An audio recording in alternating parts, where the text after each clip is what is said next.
मेच्या 28 तारखेर प्रधानमंत्री नरेंद्र मोदी हांच्या हस्तुकी नव्या संसद भवनाचे उक्तावण जातले। आयतारा सकाळी हवन आणि बहुधर्म प्रार्थनेन ह्या सुवाळ्याची सुरवात जातली। देशांतले ज्येष्ठ मंत्री, साबा राजकीय पक्षांचे सदस्य तशेंच धार्मिक फुडारी ह्या सुवाळ्यांत वांटेकार जातले। मात संसद भवनाचे उक्तावण देशाची पयली नागरीक म्हळ्यारूच राष्ट्रपती द्रौपदी मुर्मू करची ना आनी तिका ह्या सुवाळ्याचें आमंत्रणूच ना हो विशय लावन धरून सुमार 20 विरोधी पक्षांनी ह्या सुवाळ्याचेर बहिष्कार घातला। नव्या संसद भवनाची इमारत उक्तावणा खातीर पुराय तरेन सज्ज जाल्या। 28 मे दिसा प्रधानमंत्री नरेंद्र मोदी ह्या भव्य अशा नव्या संसद भवनाचे उक्तावण करतले। मात ह्या नव्या संसद भवनाचे उक्तावण राष्ट्रपती मुर्मूच्या हस्तुकी कित्याक जायना आणि राष्ट्रपतीक ह्या सुवाळ्याचे आमंत्रण कित्याक ना ह्या मुद्द्यावयल्यान सुमार 20 विरोधी पक्षांनी ह्या उक्तावण सुवाळ्याचेर बहिष्कार घालपाचे थारायला। बात ऐसी है, देश की आर्थिक स्थिति खराब है, फिर भी लाखों करोड़ों रुपया, सैकड़ों करोड़ रुपया खर्चा करके जिस तरह से प्रोजेक्ट को सिर्फ प्रधानमंत्री की इच्छा के लिए बनाया, क्या उसकी जरूरत थी?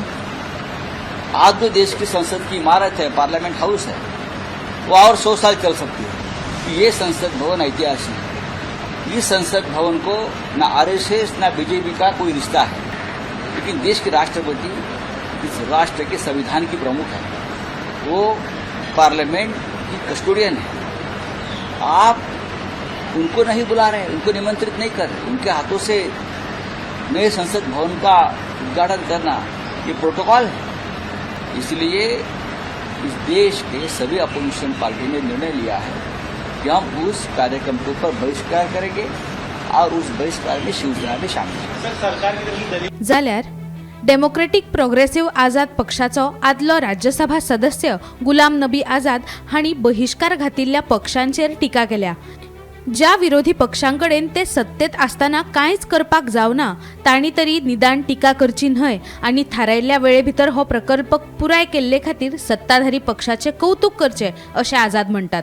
मुझे उस पर ज्यादा टिप्पणी नहीं करना है, लेकिन इतना जरूर बताऊंगा कि आज से 30-32 साल पहले जब नरसिम्हा राव जी प्रधानमंत्री जी थे और शिवराज पाटिल जी स्पीकर थे और मैं पार्लियामेंट्री अफेयर्स मिनिस्टर था, तो शिवराज जी ने एक दफा मुझे अपने कमरे में बुलाया, स्पीकर के, कहा देखें 2026 से पहले नया पार्लियामेंट और बड़ा पार्लियामेंट बनना चाहिए। अब वो एक टेक्निकल बात है, वो तो प्राइम मिनिस्टर और प्रधानमंत्री जी के बीच का मामला है, उसमें मुझे कोई टिप्पणी नहीं करनी है। लेकिन पार्लियामेंट हाउस बना, ये बनना चाहिए था और ठीक 2026 से पहले बना, ये बहुत अच्छी बात है। मजगती नव्या संसद भवनाचो उक्तावण सुवाळो हो देशा खातीर तशेंच समेस्त देशवासियां खातीर एक इतिहासीक सुवाळो। देखून ज्या पक्षांनी ह्या सुवाळ्याचेर बहिष्कार घालपाचे थारायला तांणी राजनीतिक लाव कडेक दवरून परतून एक फावट विचार करचो आणि ह्या इतिहासीक सुवाळ्याचो भाग जावचो अशें आवाहन केंद्रीय संरक्षण मंत्री राजनाथ सिंह हांणी केलां। देखिए, आगामी 28 मई को प्रधानमंत्री श्री नरेंद्र मोदी नए संसद भवन को राष्ट्र को समर्पित करके भारतीय लोकतंत्र के इतिहास में एक नया अध्याय जोड़ने जा रहे हैं। नया संसद भवन भारत के लोकतांत्रिक संकल्प के साथ साथ 140 करोड़ भारतीयों के स्वाभिमान और उनकी आकांक्षाओं की भी अभिव्यक्ति है।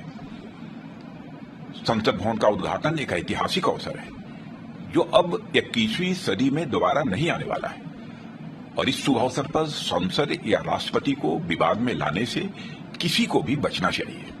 और मैं यही आग्रह करूंगा कि जिन दलों ने समारोह के बहिष्कार का निर्णय लिया है, वे अपने फैसले पर राजनीतिक लाभ हानि से परे जाकर वह पुनर्विचार करें और इस समारोह में भाग लेकर ऐतिहासिक क्षण के वह साक्षी बने। मैं यही अपील करना चाहूंगा। Bureau report, Gomantak TV.